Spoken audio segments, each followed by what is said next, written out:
St. Aldhelm's on the Hill had always prided itself on being the sort of English village where time seemed to move just a touch slower than everywhere else. Its hedgerows were trimmed, its cottages eternally fragrant with rose gardens, and its inhabitants, an eclectic assortment of widows, retired colonels, gossip-prone shopkeepers, and young mothers, took great care to maintain an air of politeness, even when they were being exquisitely nosy. On the warm Saturday afternoon, when Mrs. Lavinia Prescott hosted her annual garden party, the whole village descended upon her manicured lawn as though attendance were a sacred duty. Tea flowed, cakes vanished, and conversations blossomed. The atmosphere shimmered with cheerfulness and the quiet, restrained competition of who could gather the most interesting tidbit of gossip to share later. Miss Jane Marple sat comfortably beneath a striped parasol near the edge of the garden, knitting needles glinting rhythmically. She attended every Prescott garden party, though not for the gossip, nor even for the tea, though both were reliably excellent. She attended because gatherings like these were windows into the human soul.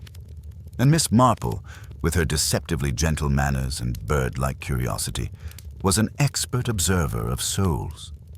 It was during Mrs. Prescott's attempt to show off her new imported tea set that the stranger appeared. He did not belong in St. Aldhelm's.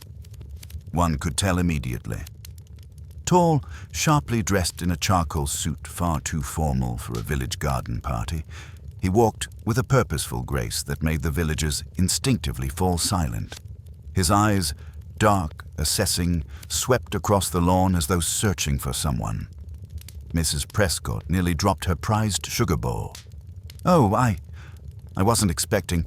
Are you looking for someone?" she stammered, unable to reconcile his presence with her guest list. A hush rippled across the garden. The stranger smiled, polite but distant. "Forgive the intrusion. I was told I might find Mrs. Martha Kendell here." Heads turned. Conversations paused.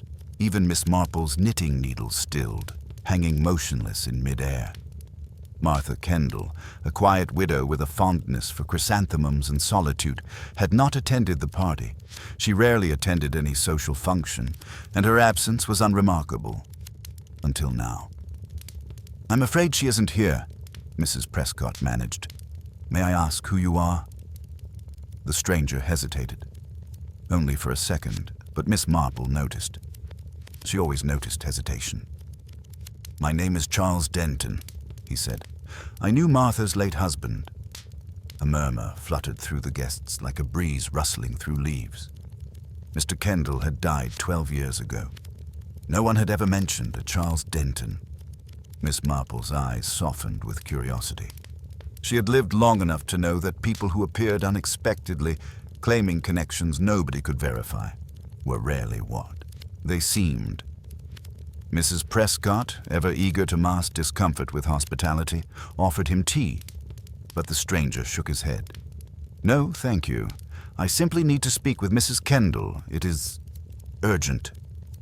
Before anyone could ask more, he inclined his head and walked away, disappearing down the gravel path toward the village. As soon as he was out of sight, the garden erupted. Urgent? What could be urgent after 12 years? A friend of her husband. Ridiculous. Martha never mentioned him. I didn't like his eyes. Far too cold. And quietly, beneath the parasol, Miss Marple resumed knitting. But her mind was spinning delicate webs. Later that evening, after the garden party had dispersed and the sun had begun to dip behind St. Aldhelm's rolling hills, a commotion rose near the Kendell cottage. Doors opened, lights flickered on, voices whispered. A young boy delivering groceries had found something awful. Martha Kendell's front door was ajar. Her teacup lay shattered on the floor, and Martha herself, gentle, solitary Martha, was nowhere to be found. The villagers gathered quickly, their whispers rising in frantic waves. Was it the stranger? Did he take her? But no one saw them together. Or maybe he wasn't who he said he was. Miss Marple approached slowly, the glow of the lamplight falling softly across her features. She looked at the empty doorway, the broken china, the overturned chair, objects that told a story no one else could yet read. Behind her, someone muttered, "We've never had a disappearance in St. Aldhelms." Miss Marple's expression, though calm, grew thoughtful. "Oh, but my dear," she murmured almost to herself, "people rarely vanish without leaving a trace. The trouble is simply knowing where to look." And though no one heard her, a chill passed through the gathered villagers, as though the peaceful little world of St. Aldhelms on the Hill had begun to crack. St. Aldhelms on the Hill awoke the following morning with an odd heaviness in the air, as though the mist curling along the cobblestone lanes carried whispers that refused to settle. By breakfast time, the entire village already knew. Martha Kendell had vanished. In the High Street grocer's, Mrs. Penelope Hartley declared with great authority that she had always suspected something peculiar about the Kendell cottage, though her definition of peculiar varied with each audience. At the post office, Mr. Beale insisted it must have been an accident. The poor woman probably wandered off, though no one could recall Martha ever wandering anywhere. And outside the churchyard, old Reverend Phelps, polishing his spectacles, declared it a grave reminder that wickedness can touch even the quietest corners of God's creation. But inside the Kingfisher tea rooms, where gossip reached its purest concentration, theories brewed faster than the morning scones arrived. "Mark my words," sighed Mrs. Amelia Porter, leaning over her teacup. "It was that stranger. You should have seen the way he looked around, as though he knew exactly what he was after. But why ask for her in public if he meant her harm?" countered Mr. Delaney, though he stirred his tea with an air of a man who doubted his own objection. Miss Marple sat at her usual corner table, soft grey cardigan wrapped neatly around her, listening without appearing to do so. Her delicate hands folded around a cup of Earl Grey, but her sharp blue eyes drifted from face to face, reading smaller truths than the villagers realized they were revealing. At the next table, Mrs. Prescott, looking rather frazzled after her garden party had become the center of a mystery, was giving her own account for the fourth time that morning. "He said his name was Charles Denton," she repeated. "Very polite, but there was something restrained about him, as though he were frightened of giving away too much." "Guilt," declared Mrs. Porter dramatically. "Or grief," added Miss Marple softly. The others paused. Miss Marple smiled pleasantly, as though she hadn't meant to interrupt. People often hesitate when discussing the departed. It can be a sign of emotion just as much as deception. Mrs. Porter deflated slightly, her certainty wobbling. A brief silence settled, just long enough for the villagers to feel a twinge of embarrassment, before the bell above the tea-room's door chimed sharply. Inspector Harold Graves strode in, mustache bristling, coat collar still damp with morning dew. He was a stout man with a firm belief that mysteries belonged firmly in the realm of the police and absolutely nowhere near elderly knitting enthusiasts. Naturally, he noticed Miss Marple immediately. "Morning, Miss Marple," he said with the polite tension of a man expecting critique. "I suppose you've heard." "It is difficult not to," she replied with a warm, placid smile. Poor Martha. Inspector Graves cleared his throat, straightening. "There is no evidence of foul play yet. The cottage showed signs of a disturbance, but nothing conclusive. No forced entry.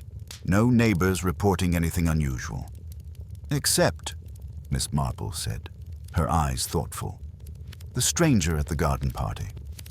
The inspector stiffened. "Yes, we're looking into him, though it may turn out unrelated. People have friends, acquaintances."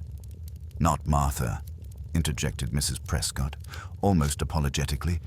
"She barely had family." Inspector Graves shot her a look that suggested this fact was already in his notes. Still, he nodded. "We're checking the London registry offices for a Charles Denton connected to the Kendells." "What about her belongings?" Miss Marple asked mildly. He blinked. "Her belongings? Whether anything was taken, she clarified. People rarely vanish without something. Missing, unless the absence itself is the intention. The inspector frowned, unsure how to take her words. We're conducting a full search. Miss Marple dipped her head graciously, but her expression remained thoughtful. A few minutes later, she rose to leave. As she wrapped her scarf around her shoulders, Mrs. Prescott hurried after her. Miss Marple, she whispered nervously, you don't think I was wrong to tell him everything about the garden party, do you? My dear, said Miss Marple, touching her arm gently, the truth is never wrong. It is merely incomplete, until we know where it leads. Outside, the crisp autumn wind brushed the village with a quiet edge. Miss Marple turned toward the lane leading to Martha Kendell's cottage. The path wound between hedgerows and old stone walls, passing cottages with lace-curtained windows that hid equal amounts of curiosity and fear. When she reached the Kendell home, the front door was closed but unlatched. Inspector Graves' officers had come and gone. The garden gate creaked as she entered. Her eyes swept the small, tidy garden, Martha's pride and joy. Chrysanthemums, still freshly watered. No signs of struggle. No broken stems. No footprints on the soft soil. Inside the cottage, everything remained exactly where it had always been, except for the broken teacup on the floor and the chair that had tipped over. She knelt near the spilled tea stain, fingertips hovering above without touching. Startled, she murmured. She was startled, not attacked. Miss Marple's gaze drifted to the small side table near the window. A single object was missing. A framed photograph. Faint rectangular dust marks showed exactly where it had stood for years. Miss Marple's eyes narrowed ever so slightly. Martha Kendell never left home without her coat, her purse, and her photograph of Henry, she whispered. If she took it, or if someone took it, then this is no simple disappearance. Outside, somewhere beyond the hedges, a dog barked. A door closed. The village continued its daily routine, blissfully unaware that a subtle but crucial detail had just shifted the entire mystery. Miss Marple rose, smoothing her skirt. People rarely vanish, she murmured, unless they have been made to, or unless they are following someone they trust. And with that quiet, unsettling thought, she stepped out of the cottage and closed the door gently behind her. The morning sun filtered softly through the knitted canopy of clouds as Miss Marple made her way toward the narrow lane leading to the parish office. She walked at her usual unhurried pace, the kind that suggested she was simply enjoying the day. But her mind, sharp, alert, quietly sifting through human behavior, was already several steps ahead of the village. Martha Kendell was gone. A stranger had arrived just hours before, and a photograph, her most cherished possession, had disappeared with her. Such details rarely aligned by accident. As she reached the parish office, she found Reverend Phelps fussing over a stack of hymn books. The elderly clergyman nearly dropped them when he saw her in the doorway. "Oh, Miss Marple, dear lady, you gave me quite a start." "My apologies, Reverend," she said with her gentle smile. "I wondered if you had a moment." He set the books aside, adjusting his spectacles with earnest attentiveness. "Of course, the entire village is rather shaken, I must say. Martha was, well, she was a quiet soul. One would never imagine something dramatic happening to her." Miss Marple murmured. "Quiet people often hold the most interesting stories. They simply keep them better hidden." Reverend Phelps blinked, unsure whether to agree or look alarmed. "Tell me, Reverend," Miss Marple began in her soft, conversational tone, "did Martha ever speak to you about her late husband's past?" He paused, longer than she expected. "Well, no, not directly," he said at last. "Henry Kendell was a traveling accountant, wasn't he? Passed away during one of his work trips. Terrible business." "Indeed. And you never heard her mention a Charles Denton?" The Reverend shook his head slowly. "No, never. Though I wouldn't say I knew Martha well enough to hear such things. She kept to herself." Miss Marple watched him closely. He wasn't lying, but he was uncomfortable. People who were uncomfortable often knew something, even if they didn't realize it. "Thank you, Reverend," she said, rising gracefully. "You've been very helpful." She left him staring after her, puzzled. As Miss Marple stepped outside, she spotted Inspector Graves marching briskly down the road toward her. His expression was a mixture of determination and irritation, an expression he tended to reserve specifically for cases in which Miss Marple took an interest. "Ah, Miss Marple," he greeted her. "I was just coming to see you." "Oh dear," she said pleasantly. "That sounds rather serious." "It's about this stranger," Graves said, lowering his voice.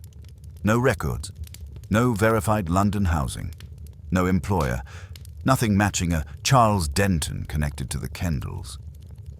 Miss Marple said. "And yet he knew Martha would be at the garden party."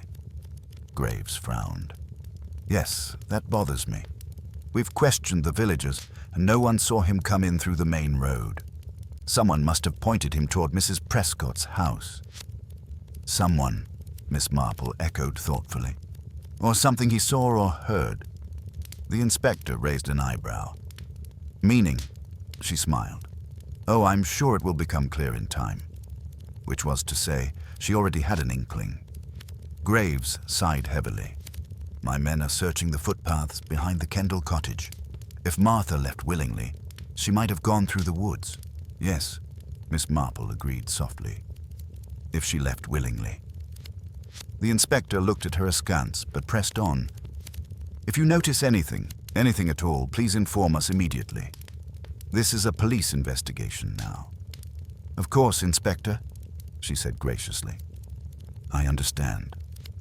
But as he walked away, Miss Marple turned in the opposite direction, with purpose. At the end of Sycamore Lane lived Miss Phoebe Rundle, a woman known for three things: her razor-tongued opinions, her exceptional scones, and her insistence that she wanted nothing to do with nonsense.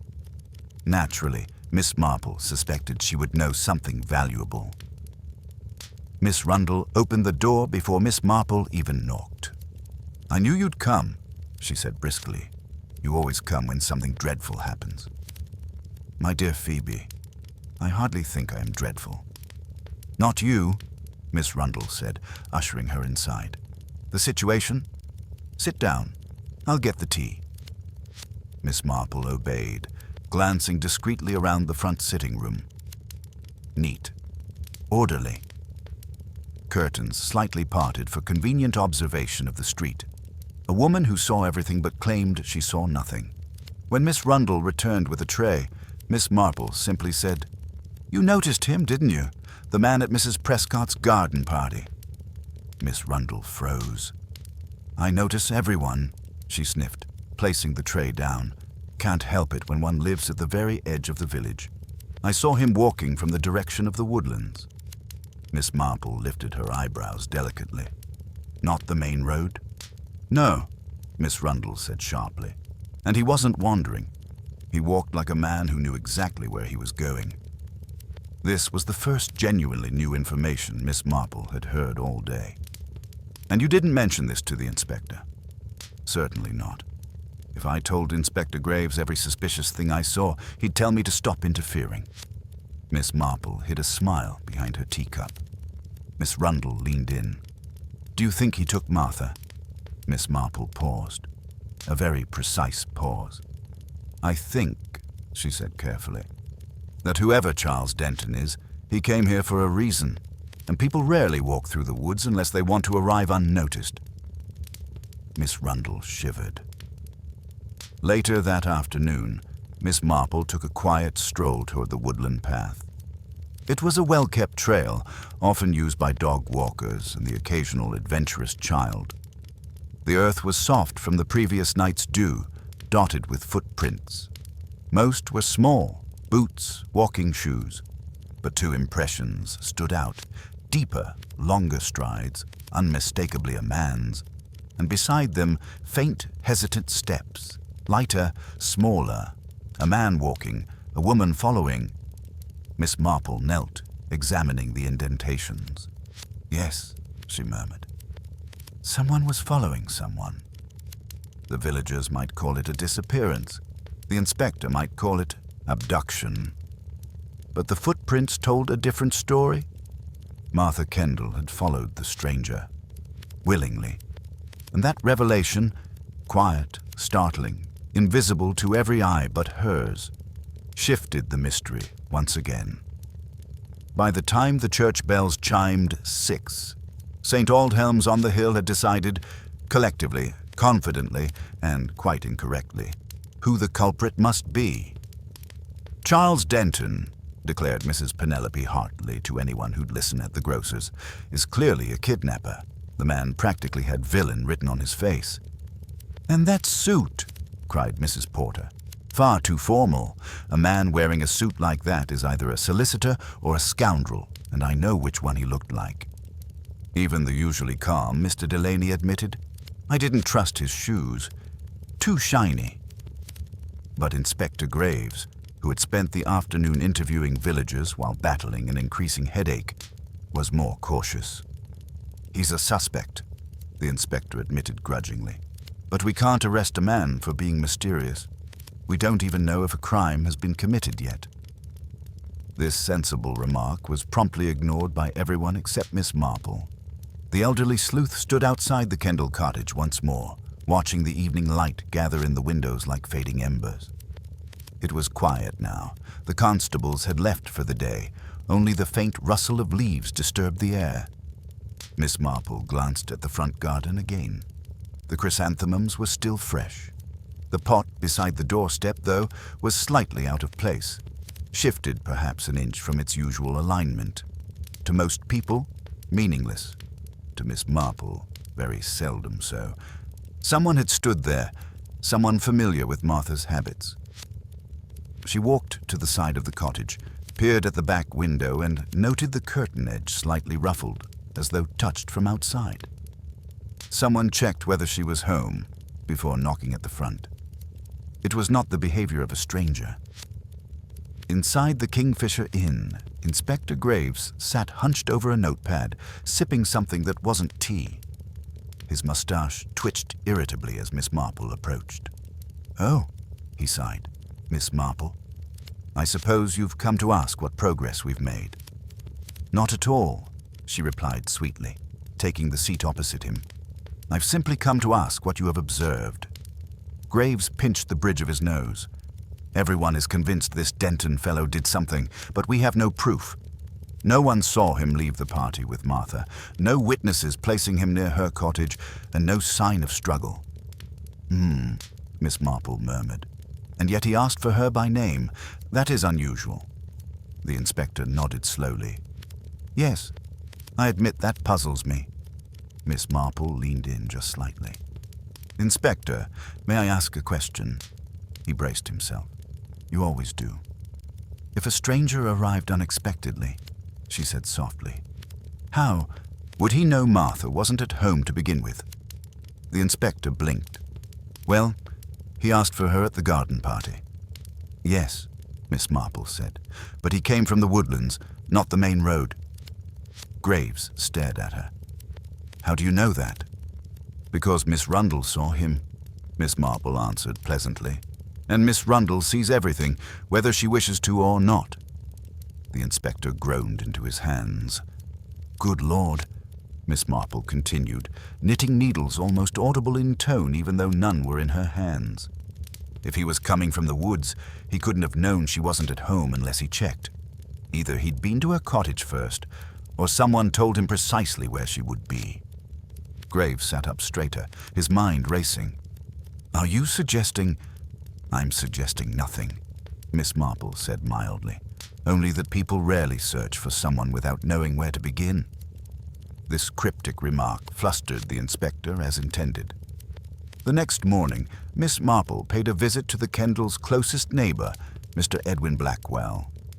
A retired military man with a rigid posture and an even more rigid moral code, Mr. Blackwell was known for two things: punctual hedge trimming and disliking interruptions. He answered the door with a scowl. "Miss Marple, what is it?" "Just a small matter, Mr. Blackwell," she said sweetly. "I wondered if you saw anything unusual yesterday afternoon." "No," he snapped. "As I told the inspector, I was in my workshop from noon until 5. Didn't hear a thing." Miss Marple nodded politely. She had heard of his workshop, full of tools, oil cans, and loud machinery.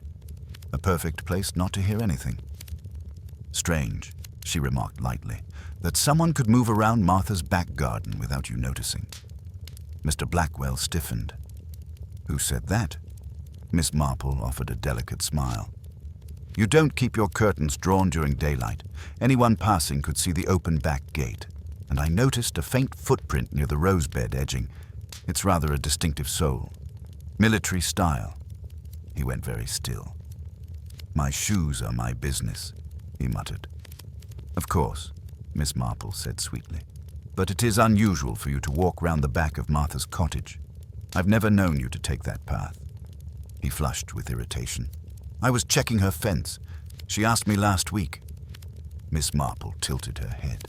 But Martha never mentioned a broken fence to anyone, and she was not one to delay repairs. The retired colonel's mouth tightened. "Are you accusing me of something?" "Oh, goodness me, no," she said, rising gently. "I'm merely noticing things. That is the trouble with old age, Mr. Blackwell. You see more than people expect." She left him staring after her, jaw clenched. He was hiding something, but what? Loyalty, resentment, or fear? That evening, Miss Marple sat in her armchair by the fireplace, knitting untouched in her lap as she reflected. 2 suspects now. 1. Charles Denton, the stranger who walked from the woods, asked for Martha by name, then vanished. 2. Edwin Blackwell, the neighbor who lied about being near her cottage. Both had acted in ways that didn't align with innocence, but one detail troubled her more than the rest. Martha's missing photograph. People didn't simply take sentimental belongings, not unless the photograph held some meaning. Miss Marple turned the puzzle gently in her mind. Martha knew someone, she whispered to herself. Someone from long ago. Someone who returned. Her thoughts drifted to a story from decades past, of a girl in the village who had disappeared to escape a scandal. "Yes," Miss Marple said softly. "People don't vanish. They repeat patterns." She rose to check her coat. Tomorrow she would return to the woods. Not to search for Martha, but to search for something Martha left behind. The woods behind St. Aldhelm's on the hill were not large, but they had a quietly ancient quality, tall ash and beech trees forming a rustling cathedral, where sunlight filtered through like scattered gold. Few villagers walked this far unless they had a dog or a very good reason. Miss Marple had a very good reason. She returned to the same spot where she had observed the pair of footprints the day before. The long, confident strides of a man and the smaller, hesitant steps of a woman. Overnight dew had softened the impressions, but the general pattern remained. She crouched gently, careful not to disturb the ground more than necessary. The shape of the smaller prints caught her attention again. "Not unwilling," she murmured. "Just uncertain." Martha Kendell had followed the stranger out of her own free will, yet with hesitation. It told a story more complicated than abduction. It hinted at fear, or perhaps anticipation. Miss Marple straightened and began walking further along the path, alert to every twig, scrap, and indentation. The woods, after all, had a habit of holding secrets longer than people. Halfway down the trail, she found the first one.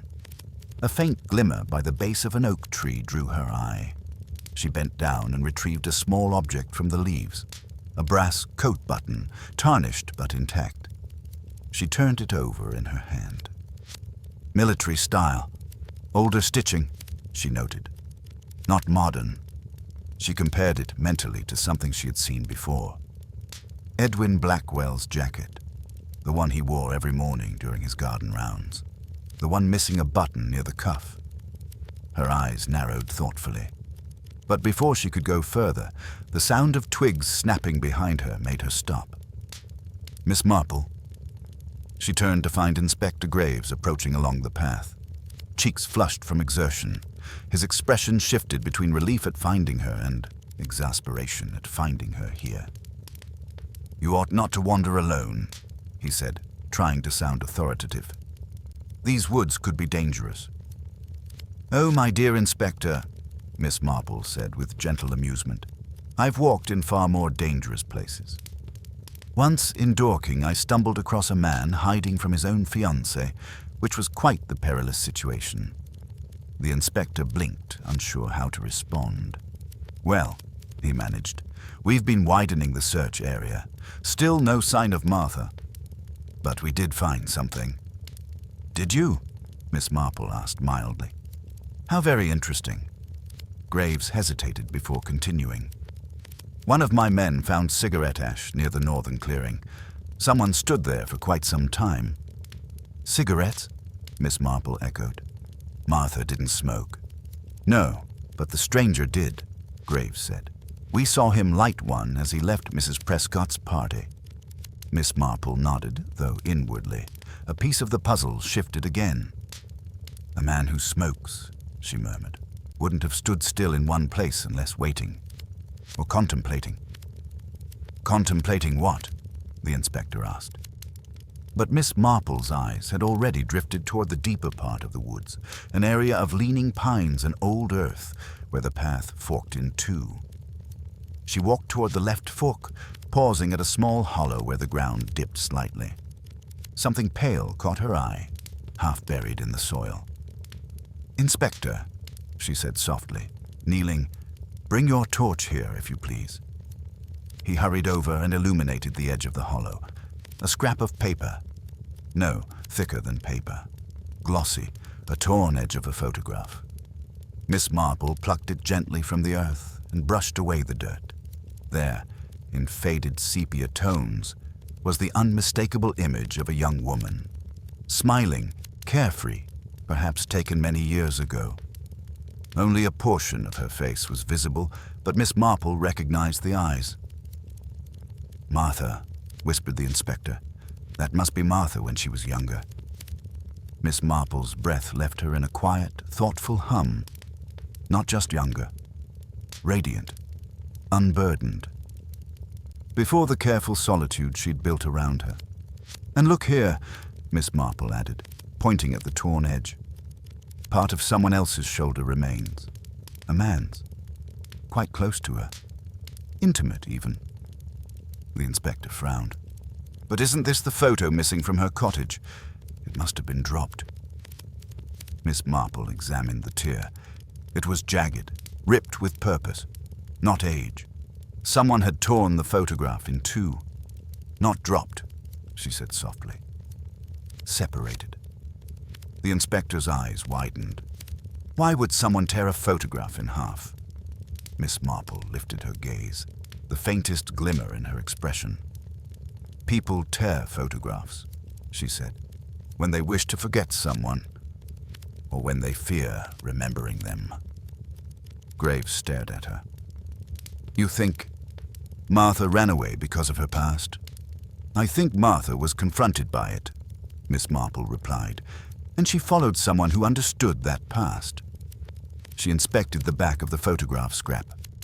One word faintly penciled. Just one. "Wait." Miss Marple closed her eyes for a moment. A torn photograph, a hidden woodland path. A stranger who arrived not lost, but knowing where to go. And Martha, quiet, fearful Martha, following him with hesitation. "Martha was not taken," she murmured. "She was summoned." Before the inspector could speak, a voice called from deeper in the woods. "Inspector, sir, we found something." Both Miss Marple and Graves snapped to attention. The constable came running, breathless. "It's clothing, sir, a woman's scarf tied to a branch. And blood." Miss Marple's heart tightened. Not with fear, but with a sharper intuition. Blood could mislead. Blood could be staged. But blood, in a village like St. Aldhelm's, always sent people into panic. "Come along, Inspector," she said calmly. "I believe we are about to find something very important." And with that, Miss Marple followed the constable into the deepening shadows of the woods, toward the clue that would change everything once again. A hush fell over the woods as Miss Marple and Inspector Graves approached the northern clearing. Dew clung to the grass in silver beads, and the tall pines loomed overhead, their shadows long and wavering. The constable who had summoned them stood beside a large oak, his expression troubled. "There," he said quietly, pointing.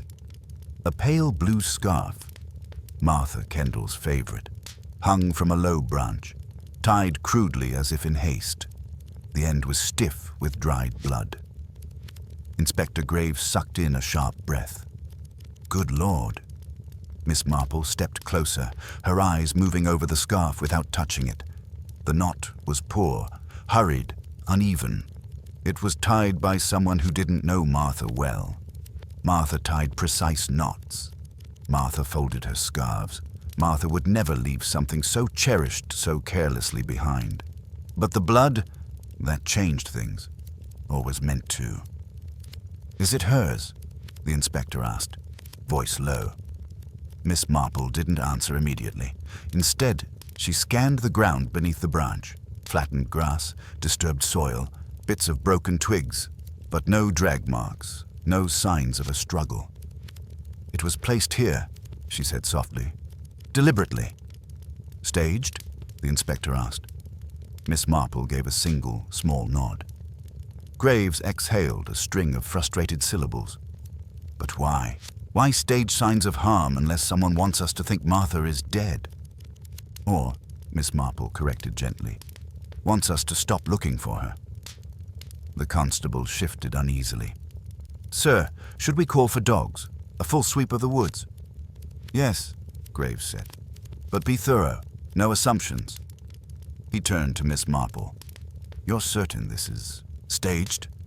"Quite," she replied. "Whoever did this wanted to evoke fear, but fear is rarely subtle." As they left the clearing, another officer hurried toward them. "Inspector, sir. Villagers have reported seeing someone matching the stranger's description near the old Finchley barn." "Denton," Graves demanded. "Aye, sir. A tall man in a dark suit, walking quickly, carrying something. They weren't sure what." Miss Marple's brows lifted. "Walking, not fleeing?" "Aye," the officer said. "Calm as you like." This was strange. A guilty man flees, a deceptive man hides, but a man who wants to be seen walks. "Inspector," Miss Marple said quietly, "if he wanted to vanish, he would avoid being spotted, unless he wished to draw you in the wrong direction." Graves stared at her. "So you think he's leading us away from something?" "I think," Miss Marple replied, "that the woods are a distraction. Whoever staged the scarf intends to convince us Martha is here." "And she's not," Graves finished grimly. Miss Marple gave no verbal reply, but her silence was all the answer he needed. News of the scarf spread through St. Aldhelm's like an uncontrolled fire. At the post office, Mrs. Hartley declared, "Blood. I said it from the beginning. There was wickedness in that man's eyes." At the grocer's, Mr. Delaney insisted, "He's a madman, clearly. Who walks through the woods in a suit? Madness." At the vicarage, Reverend Phelps whispered a prayer for Martha, but could not hide the tremor in his voice. By afternoon, the villagers had collectively decided that Charles Denton was guilty. Guilty of what precisely, no one quite agreed, but guilt, they decided, was a certainty. Miss Marple listened to none of this directly, but she felt it in the air as she walked through High Street. Fear had a way of clouding judgment, and clouded judgment nearly always pointed fingers at the wrong person. She made her way toward the Kingfisher tea rooms, where she found two very flustered people whispering in a corner, Mrs. Prescott and Mr. Edwin Blackwell. "How could this happen?" Mrs. Prescott fretted. "A woman disappearing in our village, our village." Blackwell's jaw was tense. His hands twitched. He looked less like a frightened neighbor and more like a man waiting for something. Miss Marple approached their table with her gentle, unthreatening smile. "Mr. Blackwell, Mrs. Prescott," she said warmly. "How fortunate to find you both. May I join you?" Mrs. Prescott nodded eagerly. Mr. Blackwell less so. "I understand," Miss Marple began calmly, "that the police found Martha's scarf." Mrs. Prescott paled. "Do they think she's— Oh, I can't even say it." Mr. Blackwell cleared his throat. "I told the inspector earlier I didn't see anyone near her cottage. If I had— Oh, I do not doubt your honesty at all," Miss Marple said, cutting him off with soft precision. "But humans often forget little details. Small, trivial things." Blackwell stiffened. Miss Marple leaned forward slightly. "For instance, you mentioned the fence last week, yet Martha never said a word to anyone about a broken fence." Mrs. Prescott's eyes widened. Blackwell's voice tightened. "Are you accusing me of something?" "Oh, goodness," Miss Marple said gently. "I would never accuse. I simply observe." She reached into her pocket and withdrew the brass button she'd found in the woods. "This," she said, placing it lightly on the table, "belongs to your field jacket, does it not?" Blackwell's face drained of color. Mrs. Prescott gasped. Blackwell swallowed. I can explain." "Of course you can," Miss Marple said reassuringly. "People always can. But perhaps you might explain it to Inspector Graves instead?" Her tone was kind. Her gaze was merciless. Blackwell pushed back his chair abruptly. "I won't be judged by gossip and insinuations," he snapped, standing so abruptly his teacup rattled on the saucer. "I've done nothing wrong." He stormed out of the tea room before anyone could respond. Mrs. Prescott turned to Miss Marple, trembling. Do you think he harmed her?" Miss Marple shook her head slowly. "No," she said softly. "But he is hiding something. Something he fears the police will uncover if he stays too close." Mrs. Prescott shuddered. What could he possibly be hiding? Miss Marple gazed toward the door where Blackwell had vanished, eyes thoughtful and ancient. "Secrets, my dear," she said. "Everyone has them. But some secrets—" She paused. "Some secrets are heavy enough to make a man tremble." That night, as Miss Marple returned to her cottage, a faint rustling drew her attention. A figure lingered near her gate. Small, thin, and visibly frightened. It was the Kendells' young delivery boy, Tommy. "Miss Marple," he whispered. I need to tell you something. But you mustn't tell the inspector. Not yet." Miss Marple regarded him with quiet patience. "What is it, dear?" Tommy looked around nervously. "I saw something the night before Martha disappeared." Miss Marple's eyes softened but sharpened all at once. "What did you see, Tommy?" The boy swallowed hard. "I saw Mr. Blackwell arguing with Martha in her garden. They were whispering, but they were angry, and he gave her something small. She looked scared." Miss Marple exhaled softly. "Thank you, Tommy," she said, resting a gentle hand on his shoulder. "You've been very brave." As the boy ran off into the night, Miss Marple stood still beneath the lantern glow, her mind weaving threads together. Arguments, a button in the woods, a staged scarf, a torn photograph. Pieces of a puzzle that was beginning to form a very unsettling picture. And yet, one central question remained. If Blackwell argued with Martha, and Denton summoned her, then who was Martha truly running from, and who was she running toward? Miss Marple closed her gate and whispered into the quiet night. "Someone else is in this. Someone we have not yet seen." The real secret was still hidden, and the true danger had not yet revealed itself. Dawn arrived with a bleak, washed-out quality, as if even the sun hesitated to rise over St. Aldhelm's on the hill. The villagers, already frayed by rumor and fear, were about to be rattled yet again. For before the milk carts had rolled out, Before Mrs. Penelope Hartley had even opened her curtains to begin her daily vigil over the neighborhood, a cry echoed across the green. A man, breathless, frantic, ran from the direction of the Finchley barn. "It's him!" he shouted. "The stranger! He's at the barn!" Within minutes, villagers spilled out of their homes in clusters of alarm. By the time Inspector Graves and 2 constables arrived, a tight, anxious crowd had gathered, murmuring with the morbid excitement of people who had convinced themselves a confrontation was inevitable.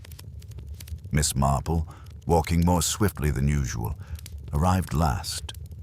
Inside the barn, the air was cool and dusty. Shafts of sunlight pierced the gaps in the wooden boards like pale daggers. A distinct smell, earth, hay, and something metallic, hung in the corners. The stranger sat slumped against a far wall. But he was not fleeing, nor hiding, nor waiting to attack. He was injured. Blood stained his sleeve, dripping down his arm onto the dusty floor. His breathing was shallow, hair strained, and beside him lay a leather satchel, older, weather-worn, but suspiciously full. Inspector Graves knelt beside him.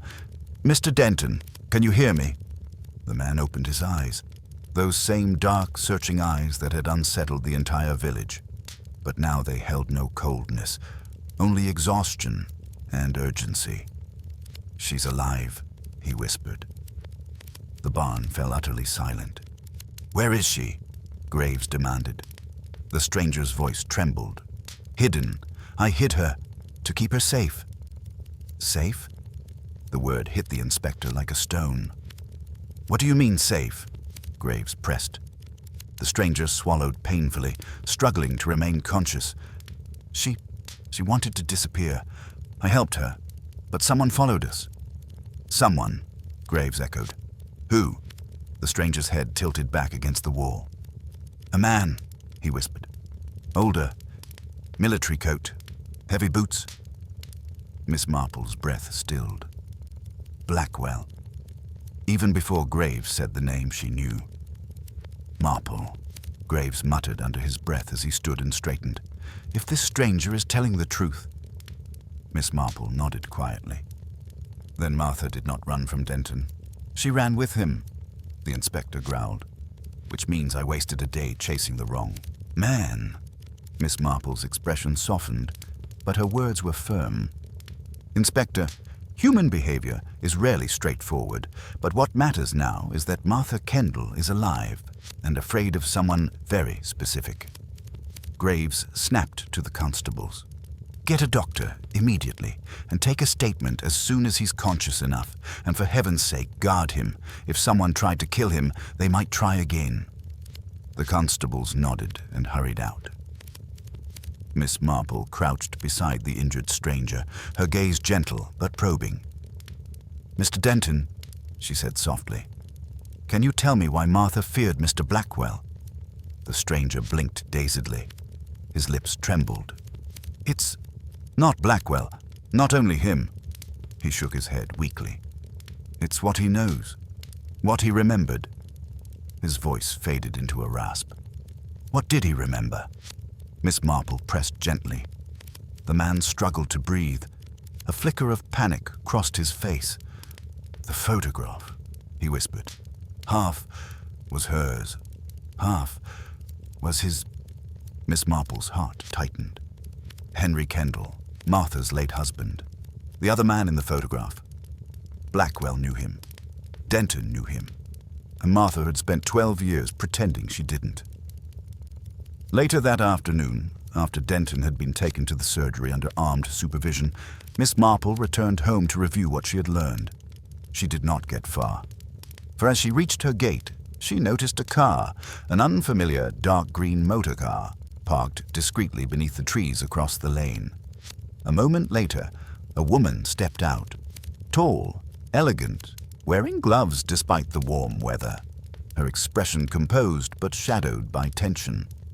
Miss Marple recognized her immediately, though she had not seen her in nearly 2 decades.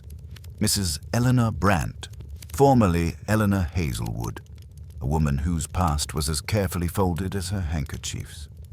She approached Miss Marple with brisk steps. "Miss Marple," she greeted, not warmly but respectfully. "I was hoping to speak to you before the police muddle things further." Miss Marple gave her a mild smile. "Eleanor, my dear, how surprising to find you here." "Not surprising at all," Eleanor said sharply. "I came because Martha is in danger. Real danger." "From whom?" Miss Marple asked. Eleanor hesitated, just long enough to confirm the truth Miss Marple already sensed. "From Henry Kendell," she said softly. Miss Marple felt the air around them change. "But Henry is dead," Miss Marple replied. Her voice was calm, but her mind was already racing. Eleanor's eyes hardened. "No," she said. "That is the lie Martha told, the lie she built her life upon. Henry Kendell did not die 12 years ago." The words drifted into the air like falling leaves.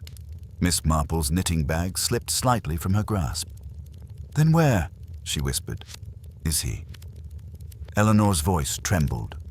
"Somewhere close, watching her, watching all of us." Miss Marple's eyes widened, and something cold curled in her chest. A man returning from the dead. A torn photograph, a staged attack, a stranger trying to protect her, and someone else stalking the woods at night. The real threat was not Denton, not even Blackwell. It was someone who knew Martha better than anyone, someone she once trusted, someone she once loved. Henry Kendell, alive, and now hunting his wife. The next morning broke cold and still, as though the village itself held its breath. A storm gathered somewhere beyond the hills, clouds heavy, air thick, leaves trembling in a breeze that carried a sense of dread.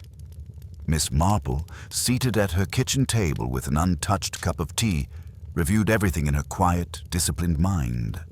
Charles Denton, injured, frightened, helping Martha disappear. Mr. Blackwell, lying, watching, fearing something from the past, a hidden photograph, torn, separated, handwritten with a single word. Wait. A staged scarf. Blood placed to mislead. Eleanor Brandt, returning after decades to reveal that Henry Kendell was alive. And Martha. Martha had left willingly, but not freely. Miss Marple closed her eyes briefly. Fear from the past was far heavier than fear from the present, and she knew now the time had come for the truth to surface. Inspector Graves arrived mid-morning, his face ashen. "The doctor says Denton is stable," he reported, "but not fully coherent. He keeps muttering about Martha not being safe, about shadows following them, and about Henry." Miss Marple nodded. "Yes, Eleanor Brandt told me that Henry Kendell may still be alive." The inspector stared at her, his mouth falling open. "But that's impossible. We have the death certificate." Miss Marple shrugged gently. "People sign all sorts of things, Inspector. It doesn't necessarily make them true." He dragged a hand down his face. "You're telling me Martha's husband, long dead, quietly buried husband, has returned from wherever he was and is now threatening her, after 12 years? Miss Marple sipped her tea. "Oh yes," she said mildly. "Men who vanish often return, particularly when the person they left behind has built a life they disapprove of." Graves sank into a chair. "Good Lord," Miss Marple spoke softly. "We must find Martha before he does." "Before Henry does," Graves corrected bleakly. But Miss Marple's sharp eyes glimmered. "Oh no, Inspector. He already has." Graves nearly choked. "What? How do you—" Miss Marple stood, her movements calm and certain. "Because Martha has been hiding not from a killer, but from a man who believes he is entitled to control her. A man with a temper, a man she feared for years, and a man who would know exactly where she'd run if she felt unsafe." Graves blinked rapidly. "Her old childhood hideout?" Miss Marple nodded. "The abandoned coach house beyond Little Ashford. Her sanctuary, her refuge." The inspector shot up from his chair. "We need to go there immediately." "We," Miss Marple echoed gently.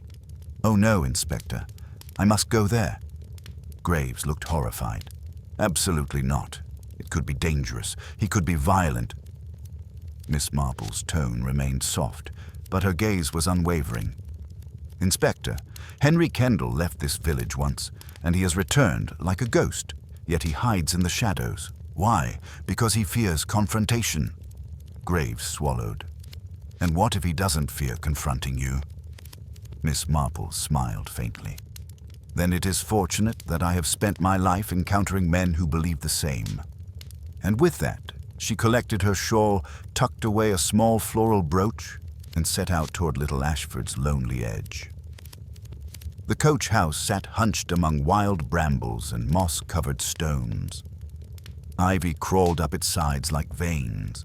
A broken window glinted faintly in the dim sunlight. Miss Marple stepped lightly across the uneven ground. She paused near the door, not barging in, but listening. Voices, 2 of them, one trembling, one steady and low. She pushed the door open gently. Inside, Martha Kendell sat on an overturned crate, eyes red and frightened but unharmed.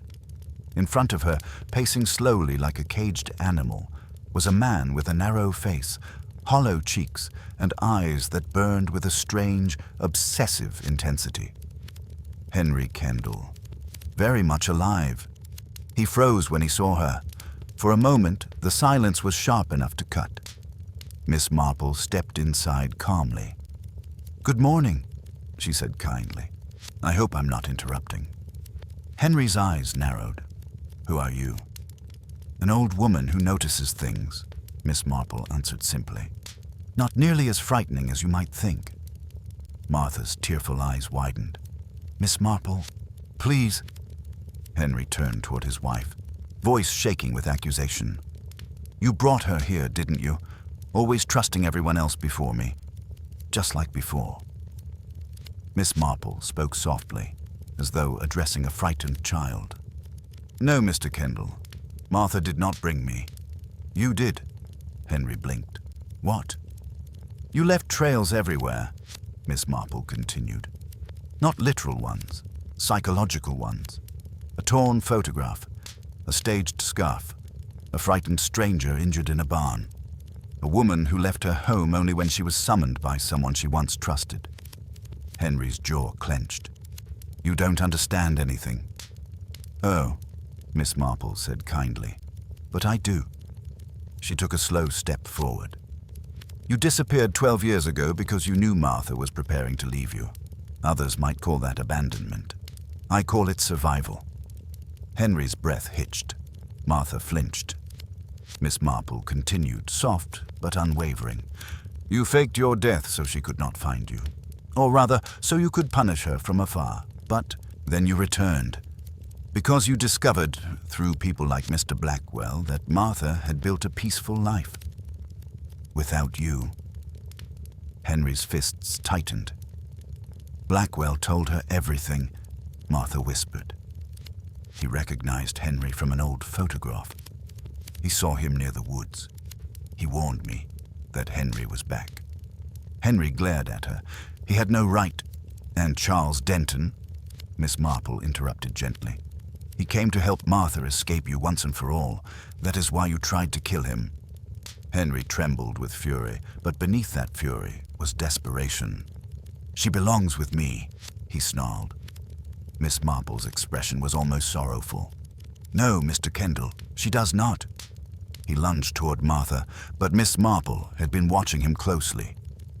She stepped into his path, not with strength, but with precision, and a small floral brooch flashed. Henry stopped short, startled. It was not a weapon, it was a whistle. And at that very moment, Inspector Graves burst through the door with 2 constables. Henry froze. Martha collapsed into tears, and Miss Marple closed her eyes in quiet relief. The final test was complete. The coach house, moments earlier thick with tension and danger, now hummed with controlled urgency. Inspector Graves and his constables surrounded Henry Kendell, who stood rigid, chest heaving, eyes darting with the animalistic desperation of a man who had lost control of the narrative he had spent 12 years constructing. "Henry Kendell," Graves declared, "you are under arrest for the attempted murder of Charles Denton, the kidnapping and coercion of Martha Kendell, and for deliberately staging evidence to mislead a police investigation." Henry let out a strangled laugh. "Kidnapping? She belongs with me." Martha flinched, clutching her shawl tightly around her shoulders. Miss Marple stepped to her side, placing a steadying hand on her arm. "No one belongs to anyone," Miss Marple said simply. "Not in marriage, not in love, and certainly not in fear." Henry's glare darted between them. "You know nothing about our life." "She promised," Martha interrupted, her voice small but trembling with gathering strength. "I promised nothing. You controlled everything. You controlled where I went, who I saw, what I said. When I finally found the courage to leave you, you vanished, and I tried to believe I was finally free." Her voice cracked. "But you came back," she whispered, "like a shadow that never leaves." Henry lunged as though the words pierced him, but the constables restrained him quickly. Miss Marple stepped forward, her calm voice filling the space like a quiet wind smoothing ripples on water. "Inspector," she said softly, "I believe it is time to explain everything, so that Martha and all of us may finally understand the truth." Graves nodded. "Everyone listen." Miss Marple turned toward Martha first. "You left your cottage willingly that day," she said, "because you thought Charles Denton had come with news about your husband. And indeed he had." Martha nodded, lip trembling. "He told me Henry was alive." "Yes," Miss Marple said. "But your reaction, the hesitation in your steps as you crossed the woodland path, revealed something crucial. You were not running from Denton. You were running toward a truth you feared but needed to face." Graves folded his arms. "Go on," Miss Marple continued. 12 years ago, Henry Kendell did not die during a business trip. Instead, he left. He staged his own death, with assistance, I believe, from someone who owed him a favor." Henry snarled. "You have no proof." "Oh, but I do," Miss Marple said pleasantly. "Your sudden death coincided precisely with the disappearance of a man from the next county who specialized in forging documents, and Miss Eleanor Brandt, formerly Eleanor Hazelwood, recognized you from those years. You were not the only one in hiding then." Henry's face blanched. Miss Marple went on, her tone soft but relentless. "You vanished to punish Martha for wanting to leave you. And for 12 years, you watched St. Aldhelms from a distance, through others, through gossip, through the occasional unassuming visitor. But recently, something changed." Her eyes locked onto Henry. "You discovered that Martha had begun to reclaim her life. Peace, routine, independence." Henry's jaw tightened. "And you could not bear it," Miss Marple said quietly. "So you returned, first lurking near her cottage at night, seen by Mr. Blackwell, then following her delivery boy's route, then watching through the back window, disturbing the curtain." Martha gasped softly. Miss Marple held up a torn photograph fragment. "And this," she said, "was your mistake." Henry stiffened. "The photograph Martha kept by her bedside," Miss Marple continued, "showed her in her youth, beside someone who was not her husband, a friend, a protector, a man she might have married instead of you." She held up the scrap. "You tore it, not out of jealousy alone, but because the man in the photograph was Charles Denton's father." A murmur of shock rippled through the room. Graves blinked. "His father?" "Yes," Miss Marple said. "Denton came not as an intruder, but as a son completing a promise to help Martha if Henry ever returned. A promise his father made before his passing." Martha covered her mouth. "All these years? I didn't know," Miss Marple continued. "Denton found you first, Henry. In the woods. You attacked him, hence his injury. He survived and hid in the barn until he could seek help. Graves nodded grimly. And the scarf? Miss Marple looked at Henry with quiet pity. Staged, she said. You attempted to frame Denton by planting Martha's scarf and staining it with animal blood. But you tied it poorly. Martha would never tie a scarf like that. Henry trembled with rage and humiliation. And then, Miss Marple concluded, you followed Martha and Denton to her old hideout, the coach house.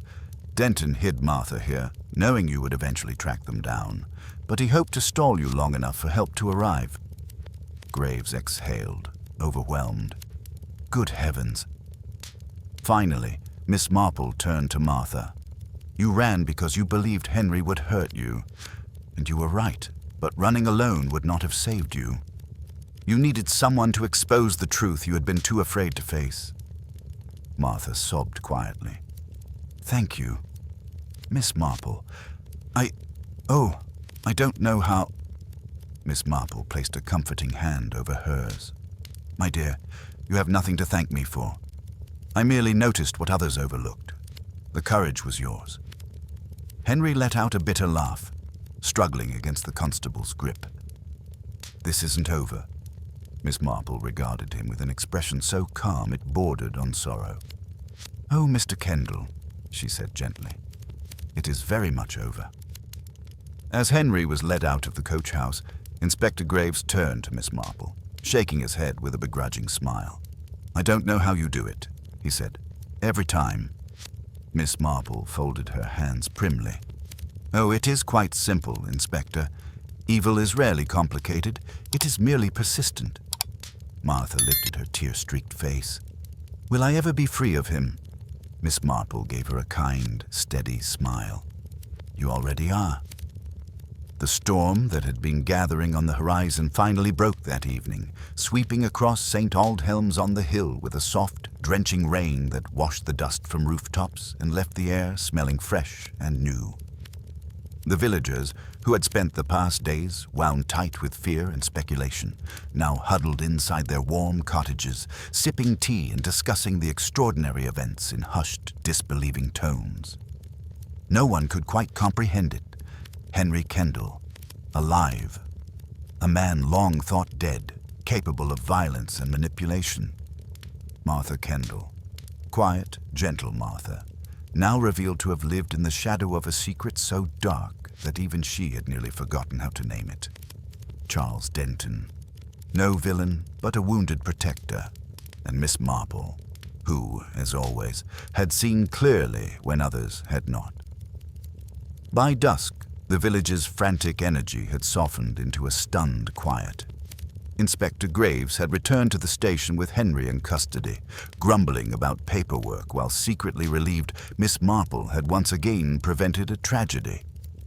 Charles Denton rested at the surgery under a constable's watch, his condition stable. And Martha Kendell, exhausted, shaken but safe, was staying at Mrs. Prescott's cottage, surrounded by warm blankets and even warmer company. But Miss Marple walked home alone through the glistening rain, her mind calmer than it had been in days. Later that evening, there was a gentle knock at Miss Marple's door. When she opened it, Martha stood outside with a shawl pulled tightly around her shoulders. Her eyes were swollen, but her posture was steadier, as though she had reclaimed a part of herself she thought long lost. Miss Marple, she whispered, voice trembling. May I come in? Miss Marple nodded warmly. Of course, my dear. Do sit by the fire. You look chilled. Martha settled into the armchair as though sinking into safety itself. For a long moment she simply watched the flames flicker, the shadows dancing like memories along the hearth. I never wanted any of this, Martha said quietly. I just wanted peace. Miss Marple folded her hands in her lap. Peace is sometimes the bravest thing to choose. Martha's lip trembled. All those years. I thought Henry was dead. I thought I was free. But even then I felt watched. Not by him, but by my own fear. You built a quiet life, Miss Marple said gently. A life of routine and safety, and fear cannot follow where calm resides, unless someone cracks the calm. Martha nodded. Blackwell, he didn't mean harm. He just knew Henry, recognized him, warned me the moment he realized who had returned. And that frightened you, Miss Marple said. Yes, Martha hesitated. But Denton, he helped me. He told me his father had once tried to help me leave Henry. I didn't know that. I didn't know anyone knew. Tears rolled down her cheeks, soft and silent. Miss Marple leaned forward and clasped Martha's trembling hands between her own. My dear Martha, she said softly, you were never alone. Not even when you believed you were. Martha sobbed, releasing years of buried fear into Miss Marple's warm, steady presence. And now, Martha whispered, will the village ever look at me the same? Miss Marple offered a kind smile. Oh, the village will do what it always does. Talk far too much, understand far too little, and eventually decide it was all less dramatic than it truly was. They will fuss over you, bring you baked goods, and invent theories about how they knew something was wrong from the beginning. And in time, things will settle. Martha exhaled shakily. I hope so. You deserve peace, Miss Marple said gently. And now you may finally have it.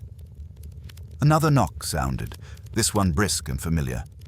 Inspector Graves stepped inside, removing his hat respectfully. Evening, Miss Marple, he said. Martha. Martha straightened, brushing her eyes. Graves cleared his throat. I wanted to inform you both. Henry Kendell has confessed. Mostly out of spite, but he confessed. He admitted to staging the scarf, attacking Denton, following Martha, threatening her, and hiding in the woods for several weeks before returning to her cottage. Martha shuddered. He also admitted, Graves added grimly, that he tore the photograph because he couldn't stand that Martha kept it.